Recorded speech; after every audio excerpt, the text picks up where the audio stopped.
ನಮಸ್ಕಾರ. Info with Swati ಚಾನೆಲ್ಗೆ ಎಲ್ರಿಗೂ ಆತ್ಮೀಯವಾದ ಸ್ವಾಗತ. ರೇಷನ್ ಕಾರ್ಡ್ ಕ್ಯಾನ್ಸಲ್ ಆಗ್ತಾ ಇರೋ ಬಗ್ಗೆ ನಿಮ್ಮೆಲ್ರಿಗೂ ಆಲ್ರೆಡಿ ಮಾಹಿತಿ ಇದೆ. ಇಷ್ಟಿಷ್ಟು ರೇಷನ್ ಕಾರ್ಡ್ ಕ್ಯಾನ್ಸಲ್ ಆಯಿತು ಅಂತ ಪ್ರತಿ ತಿಂಗಳು ನಮಗೊಂದು ವರದಿ ಸಿಗುತ್ತೆ. ಅಂದರೆ ಗೌರ್ಮೆಂಟಿಂದ ಅಫಿಷಿಯಲ್ ಆಗಿ ರಿಲೀಸ್ ಮಾಡ್ತಾರೆ. ಈ ತಿಂಗಳು ಇಷ್ಟು ಕ್ಯಾನ್ಸಲ್ ಮಾಡಿದ್ದೀವಿ, ಇಷ್ಟು ಕಾರ್ಡ್ಗಳನ್ನ ವರ್ಗಾವಣೆ ಮಾಡಿದ್ದೀವಿ ಅಂತ. ಈಗ ಕ್ಯಾನ್ಸಲೇಷನ್ ಮಾಡ್ತಾ ಇರೋದು ಒಂದು ಸಮಸ್ಯೆ ಆದರೆ BPL ಕಾರ್ಡ್ನ APL ಕಾರ್ಡ್ಗೆ ವರ್ಗಾವಣೆ ಮಾಡ್ತಾ ಇರೋದು ಮತ್ತೊಂದು ಸಮಸ್ಯೆ ಆಗಿದೆ ಅಲ್ವಾ. ತುಂಬಾ ಜನ ಇವತ್ತಿಗೂ ಸಮೇತ ನಾವು BPL ಕಾರ್ಡ್ ಹೋಲ್ಡರ್ಸನ್ನೇ ನಮ್ಮ ಕಾರ್ಡ್ನ APLಗೆ ವರ್ಗಾವಣೆ ಮಾಡಿದ್ದಾರೆ, ನಾವೇನು ಮಾಡಬೇಕು ಅಂತ ಹೇಳಿ ಕಮೆಂಟಲ್ಲಿ ಕೇಳ್ತಾನೆ ಇರ್ತೀರಾ. ನಿಮಗೆ ಆಲ್ರೆಡಿ ಸಾಕಷ್ಟು ಮಾಹಿತಿನ ಕೊಟ್ಟಿದ್ದೀನಿ. ಈಗ ಒಂದು ಕರೆಂಟ್ ಅಪ್ಡೇಟ್ ಕೂಡ ಬಂದಿದೆ, ಅದ್ರ ಬಗ್ಗೆ ಈ ವಿಡಿಯೋದಲ್ಲಿ ತಿಳಿಸ್ಕೊಡ್ತೀನಿ. ಚಾನಲ್ನ ಸಬ್ಸ್ಕ್ರೈಬ್ ಮಾಡಿಕೊಂಡು ವಿಡಿಯೋನ ಕಂಟಿನ್ಯೂಸ್ ಆಗಿ ವಾಚ್ ಮಾಡಿ ಅಂತ ಕೇಳ್ಕೊತಾ ವಿಡಿಯೋನ ಶುರು ಮಾಡ್ತಾ ಇದ್ದೀನಿ. ಆ್ಯಂಡ್ ನೀವು ಕೇಳಿರುವಂಥ ಪ್ರಶ್ನೆಗಳಿಗೂ ಸುಮಾರು ಉತ್ತರ ಕೊಡೋದಕ್ಕಿದೆ, ಅದ್ರ ಬಗ್ಗೆನೂ ಇದರಲ್ಲಿ ಡಿಸ್ಕಷನ್ ಮಾಡೋಣ. ಸೊ ನೀವು ಕೇಳಿರುವಂಥ ಪ್ರಶ್ನೆಗೆ ಉತ್ತರ ಕೊಡಬಹುದು. ದಯವಿಟ್ಟು ವಿಡಿಯೋನ ನೋಡಿ, ನಿಮ್ಮೆಲ್ಲರ ಡೌಟ್ಗೂ ಕ್ಲಾರಿಟಿ ಸಿಗುತ್ತೆ ಅಂತ ಹೇಳ್ತಿದ್ದೀನಿ. ರೇಷನ್ ಕಾರ್ಡ್ ಕ್ಯಾನ್ಸಲೇಷನ್ ಆಗ್ತಾ ಇರೋದು ದೊಡ್ಡ ವಿಷಯ ಏನಲ್ಲ ಆ್ಯಂಡ್ ಹೊಸ ವಿಷಯ ಏನಲ್ಲ. ಸುಮಾರು ಈ ವರ್ಷ 2025 ಹೊಸ ರೇಷನ್ ಕಾರ್ಡ್ಗೆ ಅಪ್ಲಿಕೇಶನ್ ಆಗಲಿ ಅಥವಾ APL ಕಾರ್ಡ್ಗೆ application, BPL card application, Antyodaya card ಅಪ್ಲಿಕೇಶನ್ಸ್ಗಂತೂ ಎಲ್ಲೂ ನಮ್ಗೆ ಈ ವರ್ಷ ಅವಕಾಶ ಕೊಡಲಿಲ್ಲ. ಅದ್ರ ಬಗ್ಗೆ ನಿಮಗೆ ಆಲ್ರೆಡಿ ನಾನು ತಿಳಿಸಿದ್ದೀನಿ. ಆದರೆ ಹೆಲ್ತ್ ಅಂತ ಬಂದಾಗ ನಿಮಗೆ ಲಿಯಬಿಲಿಟೀಸ್ ಇತ್ತು. ಹೆಲ್ತ್ ಎಮರ್ಜೆನ್ಸೀಸ್ ಇದ್ದಾಗ ನೀವು ರೇಷನ್ ಕಾರ್ಡ್ಗೆ ಅಪ್ಲಿಕೇಶನ್ನ ಹಾಕ್ಬೋದು, ನೀವು ರೇಷನ್ ಕಾರ್ಡ್ನ ಯೂಸ್ ಮಾಡ್ಕೋಬೋದು ಅನ್ನೋದ್ರ ಬಗ್ಗೆ ಮಾಹಿತಿ ಇತ್ತು ನಿಮಗೆ. ಅದು ಏನಂದರೆ ನಿಮಗೆ ಒಂದು 15 ಡೇಸಲ್ಲಿ ನಾವು ರೇಷನ್ ಕಾರ್ಡ್ನ ಕೊಡ್ತೀವಿ. ರಿಕ್ವೈರ್ಡ್ ಹಾಸ್ಪಿಟಲೈಸೇಷನ್ ಆಗಿರುವಂಥ ಡಾಕ್ಯುಮೆಂಟ್ಸ್ನ ನೀವು ಕೊಟ್ಟಾಗ ಅದನ್ನೇ ನಾವು ಮತ್ತೊಮ್ಮೆ ಪರಿಶೀಲನೆ ಮಾಡಿ ನಿಮಗೆ BPL ಕಾರ್ಡು ಹೆಲ್ತ್ ಬೆನಿಫಿಟ್ಸ್ಗೊಂದಿಗೆ ನಿಮಗೆ 15 ಡೇಸಲ್ಲಿ ಕೊಡ್ತೀವಿ ಅನ್ನೋದ್ರ ಬಗ್ಗೆ ಮಾತ್ರ. ಅದು ನಿಮಗೆ ಅವತ್ತಿಂದನೂ ಇವತ್ತಿನವರೆಗೂ ಸಮೇತ ಹೆಲ್ತ್ ಪ್ರಾಬ್ಲಮ್ ಇರೋರಿಗೆ, ಹೆಲ್ತ್ ಎಮರ್ಜೆನ್ಸೀಸ್ ಇರೋರಿಗೆ BPL ration card, Antyodaya ration ಕಾರ್ಡ್ನ ನಿಮಗೆ 15 ಡೇಸಲ್ಲಿ ಕೊಡ್ತಾ ಇದ್ದಾರೆ. ಇದನ್ನು ಬಿಟ್ಟು ಹೊಸದಾಗಿ ಅಪ್ಲಿಕೇಶನ್ನೇ ಹಾಕಬೇಕು, ನಮ್ಮ ಹತ್ರ ಕಾರ್ಡೇ ಇಲ್ಲ ಅಂತ ಏನಾದರೂ ನೀವು ಕೇಳ್ತಿದ್ರೆ ಇಂಥವ್ರಿಗೆ ಅವಕಾಶನ ಕೊಡಲಿಲ್ಲ ಸರ್ಕಾರ. ಕೊಡದೇ ಇಲ್ದಿರೋ ಕಾರಣ ಜನಕ್ಕೂ ಏನಾಯಿತು, ಈ ವರ್ಷ ಪೂರ್ತಿ ರೇಷನ್ ಕಾರ್ಡ್ ಅಪ್ಲಿಕೇಶನ್ ಹಾಕೋಕ್ಕಾಗಲಿಲ್ಲ.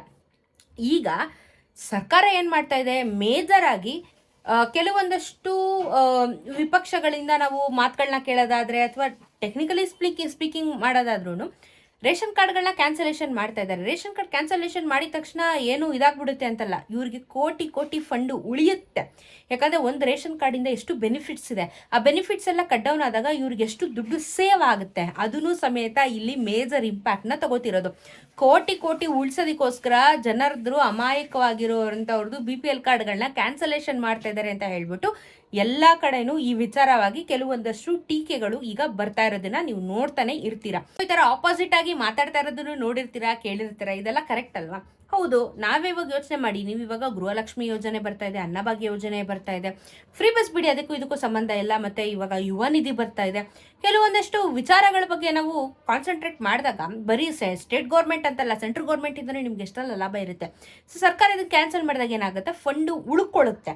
ಆದರೆ ಈ ಫಂಡ್ ಉಳ್ಕೊಂಡ್ರೂ ಸಮೇತ ಗೃಹಲಕ್ಷ್ಮಿ ಹಣನೂ ಇದುವರೆಗೂ ಡಿಸ್ಟ್ರಿಬ್ಯೂಷನ್ ಮಾಡಲಿಲ್ಲ ಅನ್ನೋದು ಇನ್ನೊಂದು ನ್ಯೂಸು. ಯಾಕಂದರೆ ಫಂಡ್ ಉಳಿತಾ ಇದೆ, ಬಟ್ ಆದ್ರೂ ಆ ದುಡ್ಡನ್ನು ಸೇವ್ ಮಾಡಿರೋ ದುಡ್ಡನ್ನು ಗೃಹಲಕ್ಷ್ಮಿಗೆ ವರ್ಗಾವಣೆ ಮಾಡ್ತಾ ಇಲ್ಲ ಅನ್ನೋದು ಒಂದು ವಿಚಾರ ಇದೆ. ಏನು ಮಾಡ್ತಾ ಇದ್ದಾರೆ ಅಂತ ಅರ್ಥ ಆಗಲ್ಲ. ಈಗ ನಿಮಗೆ ಈ ವಿಡಿಯೋದ ಮುಖ್ಯ ಉದ್ದೇಶ ಏನು ಅಂತ ಅಂದರೆ, ಈಗ ನಿಮಗೆ ಒಂದು ಟೈಮ್ ಲಿಮಿಟ್ನ ಕೊಟ್ಟಿದ್ರು. ನೀವು ಕರೆಕ್ಟಾಗಿ ನನ್ನ ವಿಡಿಯೋಸ್ನ ಫಾಲೋ ಮಾಡ್ಕೊಂಡು ಬಂದಿದ್ರೆ ನಿಮಗೆ ಸುಮಾರು ಸತಿ ನಾನು ನಿಮಗೆ ಹೇಳಿದ್ದೆ, ನಿಮ್ಮ BPL ಕಾರ್ಡ್ ಏನಾದರೂ APL ಕಾರ್ಡ್ಗೆ ವರ್ಗಾವಣೆ ಆಗಿದೆ ಅಂತ ಆದರೆ ನಿಮಗೆ ಸರ್ಟನ್ ಟೈಮ್ ಇರುತ್ತೆ. ಈ ಟೈಮಲ್ಲಿ ನೀವು ಅಪ್ಲಿಕೇಶನ್ನ ಸಲ್ಲಿಸಿದ್ರೆ ನಿಮ್ಮ ಕಾರ್ಡ್ನ ಮತ್ತೊಮ್ಮೆ ಕ್ರಾಸ್ ಚೆಕ್ ಮಾಡಿಬಿಟ್ಟು ನಿಮ್ಮ ಕಾರ್ಡ್ನ ವಾಪಸ್ ಕೊಡ್ತಾರೆ ಅಂತ ಹೇಳಿಬಿಟ್ಟು. ಪಾಯಿಂಟ್ ನಂಬರ್ 1, ನಿಮ್ಮ ರೇಷನ್ ಕಾರ್ಡು BPL ಇಂದ APLಗೆ ವರ್ಗಾವಣೆ ಆಗಿದೆ ಹೇಗೆ ತಿಳ್ಕೊಳ್ಳೋದು ಅಂತ ಅಂದರೆ, ಅವತ್ತಿನಿಂದ ಇವತ್ತಿನವರೆಗೂ ಹೇಳ್ತಾ ಇದ್ದೀನಿ, ನಿಮ್ಮ ರೇಷನ್ ಡಿಪೋಗಳ ಮುಂದೆ ನೋಟಿಸ್ ಬೋರ್ಡಲ್ಲಿ ನಿಮ್ಮ ಲಿಸ್ಟ್ನ ಅಂಟಿಸಿದ್ದಾರೆ. ದಯವಿಟ್ಟು ಅದನ್ನು ಚೆಕ್ ಮಾಡಿ. ಅದನ್ನು ಕಿತ್ತಾಕಿಲ್ಲ ಅವರು. ಕ್ಯಾನ್ಸಲೇಷನ್ ಪಟ್ಟಿನೂ ಹಾಕಿದ್ದಾರೆ. BPL ಇಂದ APLಗೆ ವರ್ಗಾವಣೆ ಆಗಿರುವಂಥ ಲಿಸ್ಟ್ ಸಮೇತ ನಿಮ್ಮ ರೇಷನ್ ಡಿಪೋಗಳ ಮುಂದೆ ಡಿಸ್ಪ್ಲೇಗೆ ಹಾಕಿದ್ದಾರೆ, ಅಂಟಿಸಿದ್ದಾರೆ ನೋಟಿಸ್ ಬೋರ್ಡಲ್ಲಿ ಇಲ್ಲ ಬಾಗಿಲುಗಳ ಮುಂದೆ. ಇಲ್ಲಿ ಏನಾದರೂ ನಿಮ್ಮದು ಒಂದು ಲಿಸ್ಟಲ್ಲಿ ನಿಮ್ಮ ಹೆಸರೇನಾದರೂ ಕಂಡು ಬಂದಲ್ಲಿ ನೀವು ಮಾಡಬೇಕಾಗಿದ್ದು ಏನು ಅಂತ ಅಂದರೆ, ಆದಾಯ ಪ್ರಮಾಣ ಪತ್ರ, ಜಾತಿ ಪ್ರಮಾಣ ಪತ್ರ, ನಿಮ್ಮ Aadhaar card, PAN card, bank details ಎಲ್ಲನೂ ತಗೊಂಡು ನೀವು ಅಂಗನವಾಡಿ ಕಾರ್ಯಕರ್ತೆಯರಿಗೆ, ಇಲ್ಲ ಅಂದರೆ ತಹಸೀಲ್ದಾರ್ ಆಫೀಸಿಗೆ, ಇಲ್ಲ ಅಂತ ಅಂದರೆ ನಿಮ್ಮ ರೇಷನ್ ಡಿಪೋಗೆ, ನಿಮ್ಮ ರೇಷನ್ ಡಿಸ್ಟ್ರಿಬ್ಯೂಟ್ ಮಾಡ್ತಾರೆ ನೋಡಿ, ಅವರಿಗೆ ನಿಮ್ಮ ಡಾಕ್ಯುಮೆಂಟ್ಸ್ನ ಸಬ್ಮಿಟ್ ಮಾಡಿದಿದ್ರೆ ನಿಮ್ಮದು ಕಾರ್ಡ್ನ 45 ಡೇಸಲ್ಲಿ ಅವರು ಮತ್ತೊಮ್ಮೆ ಕ್ರಾಸ್ ಚೆಕ್ ಮಾಡಿಬಿಟ್ಟು ಕಾರ್ಡನ್ನ ಡಿಸ್ಟ್ರಿಬ್ಯೂಷನ್ ಮಾಡೋದಕ್ಕೆ ಶುರು ಮಾಡ್ತಾ ಇದ್ರು. ಇದ್ರ ಬಗ್ಗೆ ನಿಮಗೆ ಸುಮಾರು ಸತಿ ಹೇಳಿದ್ದೀನಿ, ಮಿಸ್ ಆಗಿ ನಿಮ್ದೇನಾದರೂ ಆಗಿದ್ರೆ, ವರ್ಗಾವಣೆ ಆಗಿದ್ರೆ ಕಾರ್ಡು, ಡಾಕ್ಯುಮೆಂಟ್ಸ್ನ ಸಬ್ಮಿಟ್ ಮಾಡಿ ನಂತರ ನೀವು ಕಾರ್ಡ್ನ ಮತ್ತೊಮ್ಮೆ ವಾಪಸ್ಸು ಪಡಿಬಹುದು. 45 ಡೇಸ್ ಇದಕ್ಕೆ ಟೈಮ್ ಇದೆ ಅಂತ ಹೇಳಿಬಿಟ್ಟು. ಆಯಿತು, ಈಗ ನೀವೇನಾದರೂ ನಾನು ಇವಾಗಲೂ ಅಪ್ಲಿಕೇಶನ್ ಹೋಗಿ ಹಾಕ್ಬೋದಾ, ಇವಾಗಲೂ ನನಗೇನಾದರೂ ಮಾಡ್ಬೋದಾ ಅಂದರೆ ಮುಗೀತು, ಇದಕ್ಕೆ ಕಾಲಾವಕಾಶ ಕ್ಲೋಸ್ ಆಗಿದೆ. ಯಾಕಂದರೆ ನಿಮ್ಮ ವರ್ಗಾವಣೆ ಆಗಿರುವಂಥ ಕಾರ್ಡ್ಗಳಿಗೆ ಅದಕ್ಕೆ ಆಗಿರುವಂಥ ಒಂದು ಟೈಮ್ ಲಿಮಿಟ್ ಇಟ್ಟಿದ್ರು. ಯಾಕಂದರೆ ಲಿಸ್ಟ್ನ ಅವರು ಬಿಡುಗಡೆ ಮಾಡಿ ಅಂಟಿಸಿದ ಮೇಲೆ ಈ ಒಂದು ಡಿಸಿಷನ್ನ ತೊಗೊಂಡಿದ್ದಿದ್ರು ನೋಡಿ. ಯಾಕಂದರೆ ಯಾರಿಗೂ ಗೊತ್ತಾಗಲ್ಲ, ವೆಬ್ಸೈಟಲ್ಲಿ ಹೋಗಿ ನಾನು ಚೆಕ್ ಮಾಡ್ಕೊಂಡು ಕೂತ್ಕೊಳ್ಳೋಕ್ಕಾಗಲ್ಲ. ಇಲ್ಲ ಅಂದರೆ ನಾನು ಹೋಗಿ ಬೆಂಗಳೂರು ಕರ್ನಾಟಕವನ್ನಲ್ಲಿ ಸೈಬರ್ ಸೆಂಟರ್ಗಳಲ್ಲಿ ಹೋಗಿ ಕೂತ್ಕೊಂಡು ಕೇಳೋಕ್ಕೆ ನನಗಾಗಲ್ಲ. ಅದನ್ನೇನು ಮಾಡ್ತಿದ್ರು, ಈಸಿ ಆಗಲಿ ಜನಕ್ಕೆ ಅಂತ ಹೇಳಿಬಿಟ್ಟು ಅಂಗಡಿ ಮುಂದೆ ಅಂಟಿಸಿದ್ರು. ಅದನ್ನು ನೀವೇನಾದರೂ ಗಮನಿಸಿಲ್ಲ, ನೀವು ಅದನ್ನು ಇಗ್ನೋರ್ ಮಾಡಿದ್ದೀವಿ, ನಮ್ಗೆ ಯಾಕೆ ರೇಷನ್ ಬರ್ತಾ ಇಲ್ಲ, ನಮ್ಗೆ ಯಾಕೆ ಯಾವ ಯೋಜನೆಗಳದ್ದು ಹಣ ಬರ್ತಾ ಇಲ್ಲ ಅಂತ ನೀವೇನಾದರೂ ಚಿಂತೆ ಮಾಡ್ತಿದ್ರೆ ನಿಮ್ಮ ಕಾರ್ಡು BPL ಇಂದ APLಗೆ ಕನ್ವರ್ಟ್ ಆಗಿದೆ ಅಂತ ಅರ್ಥ. ನೀವು ಇಗ್ನೋರ್ ಮಾಡಿದರೆ ನಿಮಗಿನ್ನು ನಿಮ್ಮ ಕಾರ್ಡು APLಗೆ ಫೈನಲಿ ವರ್ಗಾವಣೆ ಆಗಿರೋದು ಮತ್ತೆ ಸರಿ ಹೋಗೋದಿಲ್ಲ. ಆ್ಯಂಡ್ ಈಗ ಟೈಮು ಮುಗಿದಿದೆ, ಇವಾಗ ಕ್ರಾಸ್ ಚೆಕ್ ಮಾಡ್ತಾ ಇರ್ತಾರೆ. ಬಿಕಾಸ್ 45 ಡೇಸ್ ನಿಮಗೆ ಕಾಲಾವಕಾಶ ಕೊಟ್ಟಿದ್ರು, ನೀವು ಇಗ್ನೋರ್ ಮಾಡಿ ನೆಗ್ಲೆಕ್ಟ್ ಮಾಡಿ ಇಷ್ಟೊಂದು ಮಾಡಿದಿದ್ರೆ ಹೋಯ್ತು. ಇನ್ನು ನಿಮ್ಗೆ ಅವಕಾಶ ಸಿಗುತ್ತೋ ಸಿಗಲ್ವಾ ಅನ್ನೋದ್ರ ಬಗ್ಗೆ ಗೊತ್ತಿಲ್ಲ, ಸದ್ಯಕ್ಕಂತೂ ಕ್ಲೋಸ್ ಆಗಿದೆ. ಸೊ ನೀವು ಮಾಡಬೇಕಾಗಿದ್ದ ಕೆಲಸನ ಅವಾಗ ಕರೆಕ್ಟಾಗಿ ನಾವು ವಿಡಿಯೋಸ್ ಮಾಡೋದೇ ನಿಮಗೋಸ್ಕರ, ನಿಮಗೆ ಅರ್ಥ ಆಗಲಿ ಅಂತಲೇ ನಾವು ವಿಡಿಯೋ ಮಾಡೋದು. ಕೊನೆ ದಿನಾಂಕ ಮುಗಿದಿದೆ, ಇನ್ನು ನಿಮಗೆ ವರ್ಗಾವಣೆ ಆಗಿರುವಂಥ ಕಾರ್ಡ್ಗಳು ಮತ್ತೆ BPL ಕಾರ್ಡ್ಗೆ ಬರೋದು ಡೌಟ್ ಇದೆ. ಆ್ಯಂಡ್ ಇವಾಗ ನೀವು ಕಾರ್ಡ್ಗಳನ್ನ ಏನೇನು ಹಾಕಿದ್ದೀರಾ ಅಂದರೆ, ಇವಾಗ ಅಪ್ಲಿಕೇಶನ್ಸ್ನ ಯಾರ್ಯಾರೆಲ್ಲ ಸಲ್ಲಿಸಿದ್ದೀರಾ, ಇದನ್ನು ಯೂಸ್ ಮಾಡಿಕೊಂಡು ಹೌದು ಹೋಗಿ ನಾನು ಅಪ್ಲಿಕೇಶನ್ ಹಾಕಿದ್ದೀನಿ ಅಂತ ನೀವ್ಯಾರಾದರೂ ಇದ್ದರೆ ನಿಮ್ಮ ಕಾರ್ಡ್ಗಳನ್ನ ಮತ್ತೊಮ್ಮೆ ಪರಿಶೀಲನೆ ಮಾಡ್ತಾ ಇದ್ದಾರೆ. ಬಿಕಾಸ್ 7 ಲಕ್ಷ ಕಾರ್ಡ್ಗಳಿಗೆ ಪರಿಶೀಲನೆನ ಮಾಡಬೇಕಾಗಿರುವಂಥದ್ದು, ಅಂದರೆ ಕ್ರಾಸ್ ವೆರಿಫಿಕೇಶನ್ ಮಾಡಬೇಕಾಗಿರೋದು. ಯಾಕಂದರೆ ಪ್ರತಿದಿನ ಇಷ್ಟಿಷ್ಟು ಸಾವಿರ ರೇಷನ್ ಕಾರ್ಡು ಕ್ಯಾನ್ಸಲ್ ಆಗುತ್ತೆ. ತಿಂಗಳ ಎಂಡಿಗೆ ಬಂದರೆ 2 ಲಕ್ಷ 3 ಲಕ್ಷ ಅಂತ ನಮಗೆ ಕೌಂಟಿಂಗ್ ಕೊಡ್ತಾರೆ. ಸೊ ವರ್ಗಾವಣೆ ಆಗಿರೋ ಕಾರ್ಡ್ 7 ಲಕ್ಷ ಇದೆ, ಅದು BPL ಇಂದ APLಗೆ.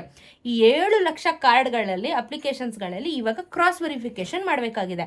ಕ್ರಾಸ್ ವೆರಿಫಿಕೇಶನ್ ಮಾಡಿ ಅದು ನಮ್ಮ ಕೈಗೆ ತಲುಪೋದಕ್ಕೆ ತುಂಬಾ ಟೈಮ್ ಆಗುತ್ತೆ. ನೀವು ನಾಳೆ ಸಿಕ್ಬಿಡುತ್ತಾ ಅಥವಾ ಮುಂದಿನ ತಿಂಗಳು ನನಗೆ ರೇಷನ್ ಡಿಪೋಗೆ ಹೋದಾಗ, ರೇಷನ್ ತೊಗೊಳಕ್ಕೆ ಹೋದಾಗ ನನ್ನ ಕಾರ್ಡ್ ಆ್ಯಕ್ಟಿವ್ ಆಗಿರುತ್ತಾ ಅಂತ ಕೇಳಿದ್ರೆ ಸದ್ಯಕ್ಕಂತೂ ಆಗೋದಿಲ್ಲ, ತುಂಬ ಟೈಮ್ ತೊಗೊಳುತ್ತೆ. ಬಿಕಾಸ್ 7 ಲಕ್ಷ ಕಾರ್ಡ್ಗಳ ವೆರಿಫಿಕೇಶನ್ ಆಗಬೇಕಾಗಿರೋ ಕಾರಣ ಟೈಮ್ ತೊಗೊಳುತ್ತೆ. ಬಟ್ ನಿಜವಾಗ್ಲೂ ನಾನು ಏನೋ ಕಾರ್ಡ್ ನಂದೇನೋ ತಪ್ಪಿಲ್ಲ, ನಾನು ಕರೆಕ್ಟಾಗಿ ಇದ್ದೀನಿ, ನಾನು BPL ಕಾರ್ಡ್ ಹೋಲ್ಡರ್ ಅಂದರೆ ಖಂಡಿತ ನಿಮ್ಮ ಕಾರ್ಡ್ ವಾಪಸ್ ಬರುತ್ತೆ. ಅದ್ರ ಬಗ್ಗೆ ನಂಬಿಕೆ ಇಟ್ಕೋಬೋದು. ಇವರು ಡಿಸ್ಟ್ರಿಬ್ಯೂಷನ್ನ ಅಥವಾ ಹೊಸ ಕಾರ್ಡನ್ನ ನಿಮಗೆ ಕೊರಿಯರ್ ಮುಖಾಂತರ ಕಳಿಸ್ತಾರ, ಇಲ್ಲಾಂದರೆ ಹಳೆ ಕಾರ್ಡನ್ನ ಆ್ಯಕ್ಟಿವ್ ಮಾಡ್ತಾನೆ ಅನ್ನೋದ್ರ ಬಗ್ಗೆನೂ ಗೊತ್ತಿಲ್ಲ. ಬಿಕಾಸ್ ಇವಾಗ ಹೊಸದಾಗಿ ಇದು ಅಪ್ಲಿಕೇಶನ್ಸ್ಗಳನ್ನ ಶುರು ಮಾಡಬೇಕು ಅಂತಿದ್ದಾರೆ. ಮೇರಿ ರೇಷನ್ ಅನ್ನೋದು ಸೆಂಟ್ರಲ್ ಗೌರ್ಮೆಂಟು ತುಂಬ ವರ್ಷದಿಂದನೇ ಇದೆ. ಬಟ್ ಸ್ಟೇಟ್ ಗೌರ್ಮೆಂಟ್ ಅವರು ಒಂದು ರೇಷನ್ ಕಾರ್ಡ್ಗೆ ಅಂತಲೇ ಒಂದು ಅಪ್ಲಿಕೇಶನ್ನ ಬಿಲ್ಡ್ ಮಾಡ್ತಾ ಇದ್ದಾರೆ. ಈ ಅಪ್ಲಿಕೇಶನ್ ಮುಖಾಂತರ ನಾವು ಯೂಸ್ ಮಾಡ್ಕೋಬೋದಾ ಅಥವಾ ಆನ್ಲೈನ್ ಮುಖಾಂತರ ಏನಾದರೂ ಯೂಸ್ ಮಾಡ್ಕೋಬೋದಾ ಅನ್ನೋದ್ರ ಬಗ್ಗೆ ಸರ್ಕಾರ ಕ್ಲಾರಿಟಿನ ಕೊಡಬೇಕಾಗಿದೆ.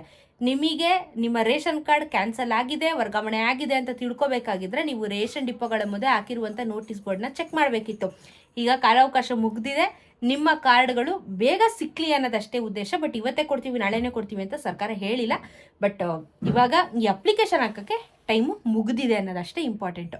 ಸೊ ನೋಡೋಣ, ಮತ್ತೆ ಏನಾದರೂ ಅಪ್ಲಿಕೇಶನ್ಸ್ ಇಲ್ಲ ಜನರ ಬೇಡಿಕೆಯೊಂದಿಗೆ ಮತ್ತೇನಾದರೂ ಅಪ್ಲಿಕೇಶನ್ಸ್ಗಳನ್ನ ಓಪನ್ ಮಾಡ್ತೀವಿ ಅಂತ ಸರ್ಕಾರ ಏನಾದರೂ ಡಿಸೈಡ್ ಮಾಡ್ತು ಅಂದರೆ ನಿಜ ಹೆಲ್ಪ್ ಆಗುತ್ತೆ.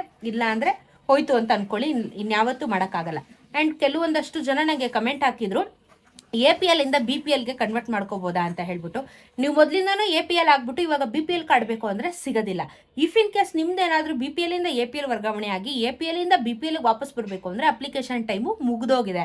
ಸೊ ನೀವು ಕೇಳಿರುವಂಥ ಪ್ರಶ್ನೆಗೆ ಉತ್ತರ ಇದೇನೆ, ನಿಮಗೆ ಸದ್ಯಕ್ಕಂತೂ ವರ್ಗಾವಣೆಗೆ ಅವಕಾಶ ಇಲ್ಲ, ಕ್ಲೋಸ್ ಆಯಿತು. ನೆಕ್ಸ್ಟು ಮತ್ತೇನಾದರೂ ಬಿಡ್ತೀವಿ ಜನರ ಒಂದು ಒತ್ತಾಯದ ಮೇರೆಗೆ ಅಥವಾ ಬೇಡಿಕೆ ಮೇರೆಗೆ ಅಂತಂದರೆ ಖಂಡಿತ ನಾನು ಇನ್ಫಾರ್ಮ್ ಮಾಡ್ತೀನಿ ನಿಮಗೆ. ವಿಡಿಯೋ ನೋಡಿಕೊಂಡು ಇಮಿಡಿಯೇಟಾಗಿ ಡಾಕ್ಯುಮೆಂಟ್ಸ್ ಎತ್ಕೊಂಡು ಹೋಗಿ ಡಾಕ್ಯುಮೆಂಟ್ಸ್ ಸಬ್ಮಿಟ್ ಮಾಡಿ ಒಂದಷ್ಟು ಟೈಮ್ ಲಿಮಿಟ್ ಒಳಗಡೆ ನಿಮ್ಮ ಕಾರ್ಡ್ನ ವಾಪಸ್ ಕೊಡ್ತಾರೆ. ಸೊ ಇದು ರೇಷನ್ ಕಾರ್ಡಿನ ಮತ್ತೊಂದು ಅಪ್ಡೇಟು.